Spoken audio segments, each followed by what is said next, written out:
So guys, যেমনটা আমরা previous এপিসোডে দেখেছিলাম, চংল্যাং লু শেনটংকে বারবার বলছিল টিয়ানকে উইন্ডসুইফট কেভ থেকে বের করে আনতে, কিন্তু লু শেনটং স্পষ্টভাবে না করে দেয়।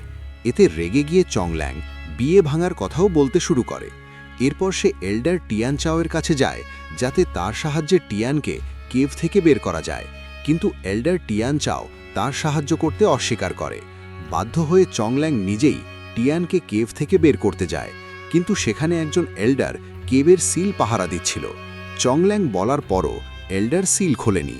এতে আরও রেগে গিয়ে চংল্যাং নিজের পাওয়ার অ্যাক্টিভেট করে ফেলে, কিন্তু এল্ডাররা তার থেকে অনেক বেশি শক্তিশালী হওয়ায় কোনো ফাইট না করেই সে সেখান থেকে চলে যায়।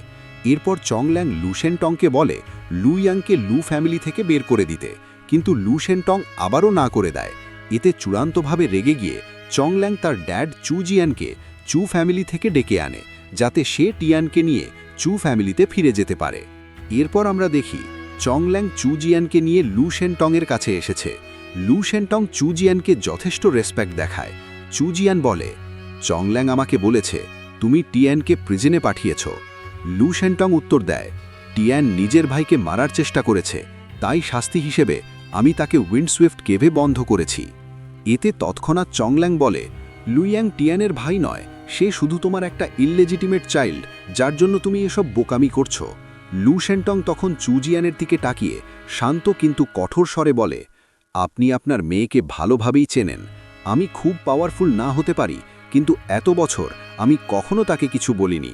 আমি সব সময় তার জেদ আর আচরণ সহ্য করেছি। সত্যি বলতে আমি বহু আগেই এই সম্পর্ক থেকে বের হতে চেয়েছিলাম, কিন্তু টিয়ানের জন্য কিছু করিনি। এখন সে নিজেই চু ফ্যামিলিতে ফিরে যাওয়ার সিদ্ধান্ত নিয়েছে, তাতে আমার সব প্রবলেমই সলভ হয়ে যাবে।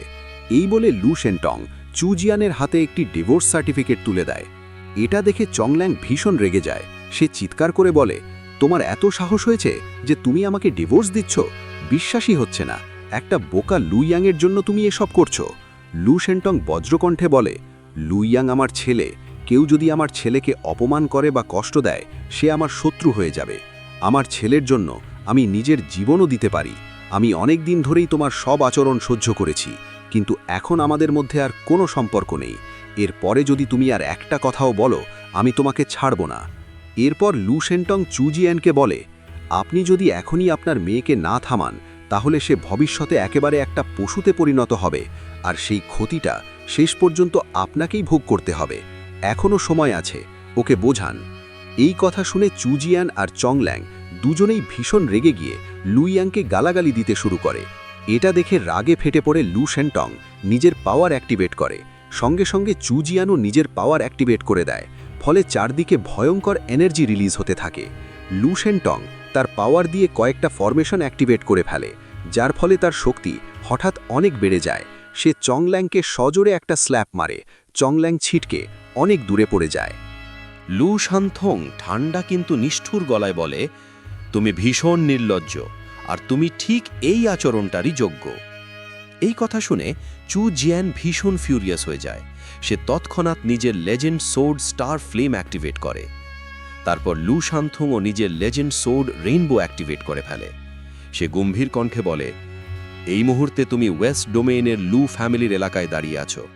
এখানে এসে এত অহংকার দেখানোর কোনো দরকার নেই। এরপর লু শানথং নিজের জায়েন্ট রেইনবো সোর্ড ব্যবহার করে স্টার ফ্লেম সোর্ডকে সম্পূর্ণভাবে ধ্বংস করে দেয়। এর ফলে চু জিয়ান অনেক দূরে ছিটকে পড়ে যায় এবং মারাত্মকভাবে আহত হয়। লু শানথং ধীরে ধীরে রেইনবো সোর্ড রিট্র্যাক্ট করে নিয়ে বলে, অকারণে নিজের জীবন ঝুঁকিতে ফেলো না, তোমার মেয়েকে নিয়ে এখান থেকে চলে যাও। এই কথা শুনে চু জিয়ান ভীষণ রেগে যায়, কিন্তু চংল্যাংয়ের খারাপ অবস্থা দেখে শেষ পর্যন্ত সে পিছু হটে।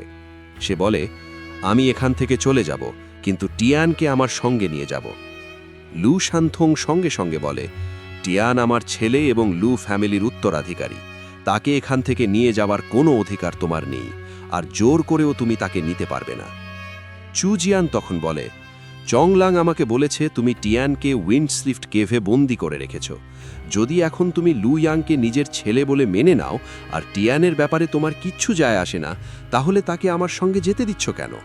তোমাদের লু ফ্যামিলি তার সঙ্গে অন্যায় ব্যবহার করছে।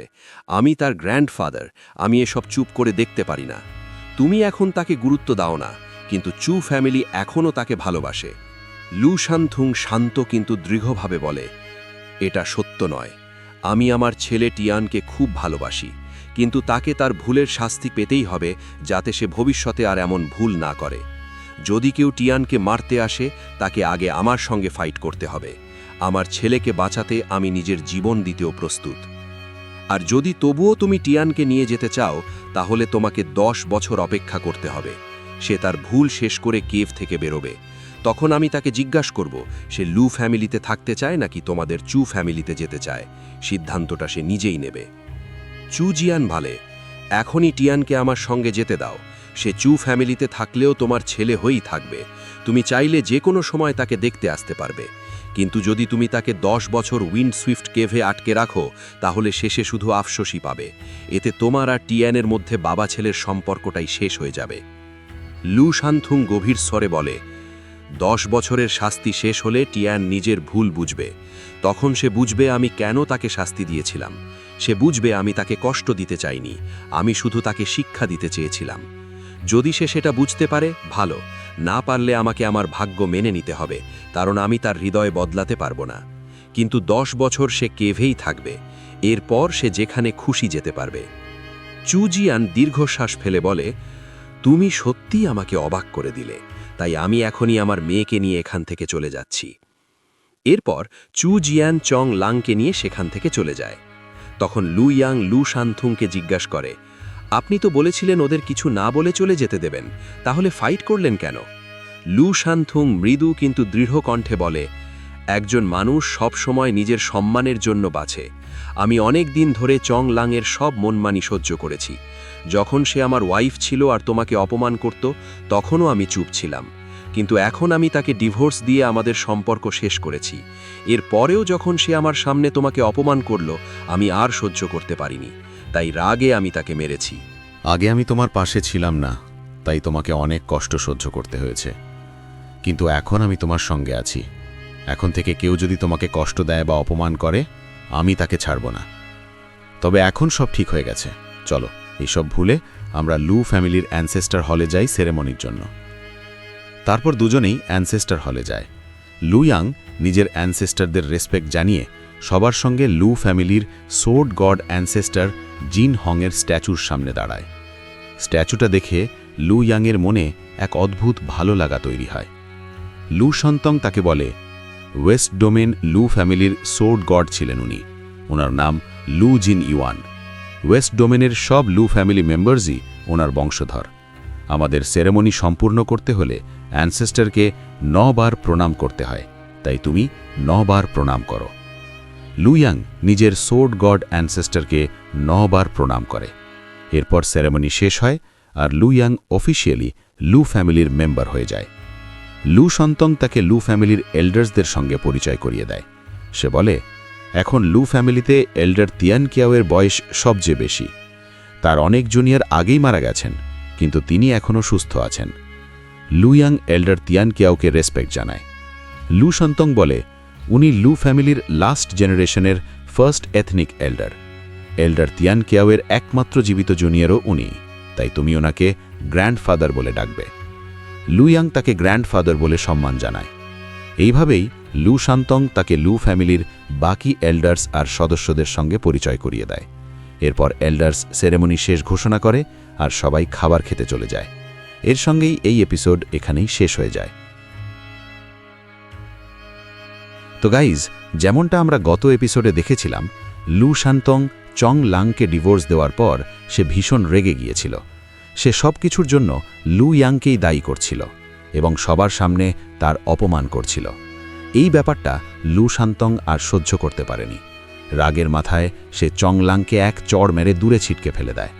এটা দেখে চু জিয়ান ভীষণ ক্ষেপে যায় এবং সঙ্গে সঙ্গে নিজের legend sword star flame activate করে। তার জবাবে লু শানথংও নিজের রেইনবো সোর্ড অ্যাক্টিভেট করে ফেলে। সে নিজের রেইনবো সোর্ডের সাহায্যে স্টার ফ্লেম সোর্ডের পাওয়ার সম্পূর্ণভাবে চেপে ধরে। এর ফলে চু জিয়ান অনেক দূরে গিয়ে আছড়ে পড়ে এবং মারাত্মকভাবে আহত হয়। লু শানথং তখন তাকে শান্তভাবে বোঝায়, তোমার মেয়েকে নিয়ে এখান থেকে চলে যাও, না হলে অকারণে নিজের প্রাণ হারাবে। চু জিয়ান টিয়ানকেও নিজের সঙ্গে নিয়ে যেতে চাইছিল, কিন্তু লু শান্তং স্পষ্টভাবে তাকে না করে দেয়। শেষমেশ চু জিয়ান চং লাংকে নিয়ে সেখান থেকে চলে যায়। এরপর লু শান্তং লু ইয়াংকে বলে, আগে আমি তোমার পাশে ছিলাম না, তাই তোমাকে অনেক কষ্ট সহ্য করতে হয়েছে, কিন্তু এখন আমি তোমার সঙ্গে আছি। এখন থেকে কেউ যদি তোমাকে কষ্ট দেয় বা অপমান করে, আমি তাকে ছাড়ব না। তবে এখন সব ঠিক হয়ে গেছে, চলো এই সব ভুলে আমরা সেরেমনির জন্য লু ফ্যামিলির অ্যানসেস্টার হলে যাই। এই সব ঘটনার পর লু ইয়াং লু ফ্যামিলির অ্যানসেস্টার আর এল্ডার্সদের সঙ্গে দেখা করে। এরপর আমরা দেখি সেরিমনিতে আসা সব গেস্টসকে লু ইয়াং নিজে রেসপেক্ট জানিয়ে বিদায় করে দেয়। লু শানথং লু ইয়াংকে বলে, আমি এল্ডার তিয়ান চাওয়ের সঙ্গে কথা বলেছি, তুমি আগামীকাল লু ফ্যামিলির অ্যানসেস্ট্রাল গ্রাউন্ডে গিয়ে কাল্টিভেশন করতে পারো। লু ইয়াং জিজ্ঞেস করে, লু ফ্যামিলির অ্যানসেস্ট্রাল গ্রাউন্ডে এমন কি আছে যেটা আমার কাল্টিভেশনের জন্য এত উপকারী? লু শানথং উত্তর দেয়, সেখানে একটি সিক্রেট মার্শাল আর্টস ম্যানুয়াল আছে যেটা সোর্ড গড জিন হং নিজে তৈরি করেছিলেন। এছাড়া সেখানে একটি জেড ওয়াল রয়েছে, সেই ওয়ালের ভেতরে লুকিয়ে আছে গোল্ডেন সোর্ড টাইগার পেইন্টিং। এই পেইন্টিং শুধু ব্লেড মাস্টার লেভেল পাওয়ার থাকলেই অ্যাক্টিভেট করা যায়, কারণ এর ভেতরে সোর্ড গড জিন হংয়ের হুইল আর সোর্ড রুলস লুকিয়ে আছে। নিয়মটা খুব পরিষ্কার, প্রথমে তুমি আমাদের লু ফ্যামিলির টেকনিক্সগুলোর প্র্যাকটিস করবে। যখন তুমি সেই টেকনিক্সে মাস্টারি অর্জন করবে, তখন আমি আর এল্ডার তিয়ান চাও একে একে জেড ওয়াল অ্যাক্টিভেট করব। এইভাবে আমরা সেই ওয়ালকে টানা 1 বছর অ্যাক্টিভেট করে রাখতে পারব। তারপরে সব কিছু তোমার উপর নির্ভর করবে, তুমি সেখানে মাস্টারি অর্জন করতে পারো কিনা। এরপর লু শানথং বলে, এছাড়া যদি তোমার কিছু জিজ্ঞেস করার থাকে নির্দ্বিধায় জিজ্ঞেস করো। লু ইয়াং তখন বলে, আজ খাবারের সময় আমি কয়েকজনকে আপনার ছোট ভাই লু শাচির কথা বলতে শুনেছি, কিন্তু আমি তাকে সেরিমনিতে কোথাও দেখিনি, এমনকি অ্যানসেস্টার হলেও তার নামের কোনো ট্যাবলেট ছিল না। আপনি কি আমাকে তার ব্যাপারে বলতে পারেন? লু শানথং একটু চুপ করে থেকে বলে, আমি আগে তোমাকে লু শাচির সব কথা বলিনি, আজ সব খুলে বলছি। লু শাচি লু ফ্যামিলির প্যাট্রিয়ার্ক হতে চাইত, কিন্তু তার আগেই আমি প্যাট্রিয়ার্ক হয়ে যাই। সে খুবই রাগী স্বভাবের মানুষ ছিল, তাই সে ধীরে ধীরে ফান্ড অ্যালায়েন্সের সঙ্গে হাত মেলায়। আমার পুরো বিশ্বাস ফান্ড অ্যালায়েন্স যে তোমার আর সিমিংয়ের ওপর অ্যাট্যাক করেছিল, তার পেছনে সব কিছুর মাস্টার মাইন্ড ছিল লু শাচি। এই কথা শুনে লু ইয়াং মনে মনে ভাবে, চোংলাং আমাকে ঘৃণা করে ঠিকই, কিন্তু ফান্ড অ্যালায়েন্সের সঙ্গে হাত মিলিয়ে আমাকে মারার চেষ্টা করবে, এটা বিশ্বাস হয় না। তার মানে ড্যাড ঠিকই বলেছেন, আমাদের ওপর অ্যাট্যাক করিয়েছিল লু শাচি, আর ঠিক সেই কারণেই সিমিংকে নিজের জীবন দিতে হয়েছে। লু ইয়াং দৃঢ় কণ্ঠে বলে, লু শাচির কারণেই সিমিং মারা গেছে, আমি অবশ্যই এর রিভেঞ্জ নেব, আমি তাকে জীবিত ছাড়ব না। লু শানথং দীর্ঘশ্বাস ফেলে বলে, আমি চাই না তুমি আমার মতোই তোমার ভাইয়ের সঙ্গে এমন অবস্থায় পড়ো, না হলে তোমাকেও আমার মতোই ভয়ঙ্কর পরিস্থিতির মুখোমুখি হতে হবে। সিমিং ছিল আমাদের লু ফ্যামিলির হিরো এবং একজন অসাধারণ সোর্ড কিং। যদি লু শাচি আমার সামনে আসে, আমিও সিমিংয়ের রিভেঞ্জ নিতে তাকে মেরে ফেলব, কিন্তু ফান্ড অ্যালায়েন্স তাকে লুকিয়ে রাখতে অনেক সাহায্য করছে। আমি নর্থ ডোমেনে গিয়ে তাদের খুঁজেছিলাম, সেখানে অনেক ফান্ড অ্যালায়েন্স মেম্বার পেয়েছিলাম, আমি সবাইকে মেরে ফেলেছি, কিন্তু এখনও পর্যন্ত ফান্ড অ্যালায়েন্সের টপ র্যাঙ্কের কাউকে পাইনি, তাই লু শাচিকেও খুঁজে পাইনি। তবে এখন এসব বিষয়ে তোমার মন দেওয়ার দরকার নেই, তোমার একমাত্র ফোকাস হওয়া উচিত ব্লেড মাস্টার হওয়া। এই সব কথা বলার পর লু ইয়াং নিজের রুমে গিয়ে ঘুমিয়ে পড়ে। ঘুমানোর আগে সে মনে মনে ভাবে, যাই হোক না কেন, আমি সিমিংয়ের মৃত্যুর রিভেঞ্জ অবশ্যই নেব, আর সুইয়ানের সোর্ড সোল ঠিক করতে হলে আমাকে অবশ্যই লেজেন্ড সোর্ড ডার্ক গ্রিন খুঁজে বের করতে হবে, কিন্তু এসবের আগেই আমাকে নিজেকে আরও শক্তিশালী মাস্টার বানাতে হবে। পরের দিন লু শ্যানথং লু ইয়াংকে লু ফ্যামিলি অ্যানসেস্ট্রাল গ্রাউন্ডে নিয়ে যায়। সে তাকে বলে, তোমাকে একে একে সব টেকনিক্স আর স্কিলস শিখতে হবে। বলো তো, তুমি প্রথমে কোন টেকনিক শিখতে চাও? শুরুতে আমি নিজে তোমার সঙ্গে থেকে তোমাকে কাল্টিভেশন আর স্কিলস শেখাতে সাহায্য করব। শুরুর দিকে এসব স্কিলস আর টেকনিক্স কাল্টিভেট করা তোমার কাছে সহজ লাগবে, কিন্তু ধীরে ধীরে যখন তুমি নেক্সট স্টেজে যাবে, তখন এই টেকনিক্সগুলো কাল্টিভেট করা আরও বেশি হার্ড হয়ে যাবে। তখন তোমাকে নিজের মতো করে তাদের ট্রু পাওয়ার বুঝতে হবে। এখন সবকিছুই তোমার উপর ডিপেন্ড করছে, তুমি কত দ্রুত এসব জিনিস বুঝতে পারছো। এখন আমার হাতে তেমন কোনো কাজ নেই, তাই কয়েকদিন আমি নিজেই তোমাকে ট্রেনিং দেব। লু ইয়াং বলে, আমি মার্শাল আর্টস টেকনিক্সের অরিজিন নিয়ে পড়েছিলাম। সেখান থেকে জানতে পেরেছি যে আমাদের সব টেকনিক্সই হোয়াইট টাইগার সোর্ড এনার্জির সঙ্গে রিলেটেড। তাই আমি সবার আগে হোয়াইট টাইগার হোলি সোর্ড সূত্রার প্র্যাকটিস করতে চাই। এরপর লু শেনথং তাকে হোলি সোর্ড সূত্রার সব কিছু বুঝিয়ে দেয় এবং লু ইয়াং সেই সূত্রা প্র্যাকটিস করতে শুরু করে। এই সূত্রা প্র্যাকটিস করতে করতে লু ইয়াংয়ের পুরো 6 মাস কেটে যায়। তখন লু শেনথং তার টেস্ট নেবার জন্য হঠাৎ তার ওপর অ্যাটাক করে, কিন্তু লু ইয়াং খুব সহজেই সেই অ্যাটাক ঠেকিয়ে দেয়। লু শেনথং সন্তুষ্ট হয়ে বলে, আমি সত্যিই খুব খুশি যে মাত্র 6 মাসের মধ্যেই তুমি Lu family flying rainbow sword skill, holy sword skill আর sword body of everlasting golden light technique শিখে ফেলেছ। এর ফলে তুমি এখন 8 টেরিটরিতে পৌঁছে গেছ। কিন্তু এখন থেকে আমি তোমাকে একা ছেড়ে দেব। এরপর তোমাকে নিজে প্র্যাকটিস করেই নিজেকে আরও পাওয়ারফুল বানাতে হবে। এই কথা শুনে লু ইয়াং গভীর কাল্টিভেশনে বসে যায়। এরপর আমরা 1 ইয়ার লেটারের সিন দেখি। লু শেনথং নিজের রুমে বসে কাল্টিভেশন করছিল। হঠাৎ তার লেজেন্ড সোর্ড রেইনবো অ্যাক্টিভেট হয়ে যায়। এটা দেখেই সে বুঝে যায় যে সোর্ড ডোমেনে কেউ একজন ব্লেড মাস্টার হয়ে গেছে। ব্লেড মাস্টারকে খুঁজে বের করার জন্য লু শেনথং এল্ডার ফুকে ডাকে। কিছুক্ষণ পরে এল্ডার ফু এসে পৌঁছায়। লু শেনথং জিজ্ঞেস করে, জান বুসওয়ান কি ব্লেড মাস্টার হয়ে গেছে? এল্ডার ফু বলে, আমরা গ্রেট ফ্যামিলিজ আর সেন্ট্রাল ডোমেইনের সোর্স থেকে খবর পেয়েছি। তাদের মধ্যে কেউই এখনও হেভেনলি চাইল্ড ব্লেড মাস্টার হয়নি। এই কথা শুনে লু শেনথং অবাক হয়ে যায়। সে বলে, তার মানে এই জেনারেশনে জন্ম নেওয়া প্রথম হেভেনলি চাইল্ডই সবার আগে ব্লেড মাস্টার হয়ে গেছে। ঠিক তখনই লু শেনথংয়ের ইউথ মেসেঞ্জার অ্যাক্টিভেট হয়ে যায়। সে খুব খুশি হয়ে বলে, এটা লু ইয়াংয়ের মেসেজ, নিশ্চয়ই সে কোনো বড় ইমপ্রুভমেন্ট করেছে। সে সঙ্গে সঙ্গে লু ফ্যামিলি অ্যানসেস্ট্রাল গ্রাউন্ডে লু ইয়াংয়ের সঙ্গে দেখা করতে যায়। লু ইয়াং বলে, আমি পুরোপুরি রেডি, আপনি তাড়াতাড়ি golden sword white tiger painting activate করে দিন। এই কথা শুনে লু শেনথং চমকে যায়। তুমি এত তাড়াতাড়ি এই পেইন্টিং প্র্যাকটিস করার জন্য প্রস্তুত হয়ে গেছো? এটা সত্যি খুব ভালো খবর। তার উপর আরেকজন হেভেনলি চাইল্ড ইতিমধ্যে ব্লেড মাস্টার হয়ে গেছে, তাই তুমি যত তাড়াতাড়ি প্র্যাকটিস করবে ততই তোমার জন্য ভালো। লু ইয়াং জিজ্ঞেস করে, লি ইউয়ে আর জান সোয়াং এই দুজনের মধ্যে কে ব্লেড মাস্টার হয়েছে? লু শেনথং উত্তর দেয়, আমি ভাবতেই পারিনি যে লি ইউয়ে এত দ্রুত ব্লেড মাস্টার হয়ে যাবে, কিন্তু বাস্তবে এখন সেই ব্লেড মাস্টার হয়েছে। লু ইয়াং অবাক হয়ে বলে, বিশ্বাসই হচ্ছে না যে লি ইউয়ে জান সোয়াংকে পেছনে ফেলে সবার আগে ব্লেড মাস্টার হয়ে গেল। লু শেনথং বলে, এই সব কথা ভুলে গিয়ে নিজের কাল্টিভেশনের উপর ফোকাস করো। আমি আর এল্ডার টিয়ানকাও এই ইয়েড ওয়ালকে পাওয়ার দিতে থাকব, যাতে golden sword white tiger painting পুরো 1 বছর ধরে অ্যাক্টিভেটেড থাকে। এই সময়ের মধ্যেই তোমাকে নিজেকে প্রুভ করতে হবে। এই কথা বলে লু শেনথং সেখান থেকে চলে যায়। কিছুক্ষণ পর ইয়েড ওয়ালের ওপর golden sword white tiger painting activate হয়ে যায়। তার অরা অনুভব করেই লু ইয়াং চমকে যায়। সে মনে মনে ভাবে, হোয়াইট টাইগারের অরা তো গোল্ডেন সোর্ডের থেকেও বেশি শার্প। সম্ভবত এটা সোর্ড গড জিন হংয়ের বলা শার্পনেস লয়ের ভেতর লুকিয়ে আছে। এটা আইস এম্পারার সোর্ডের সোর্ড আর্ট অফ আইস থেকে একটু আলাদা। আইস এম্পারার সোর্ড গড আর জিন হং সোর্ড গড দুজনেই নিজের জীবনে অসাধারণ সফলতা পেয়েছেন।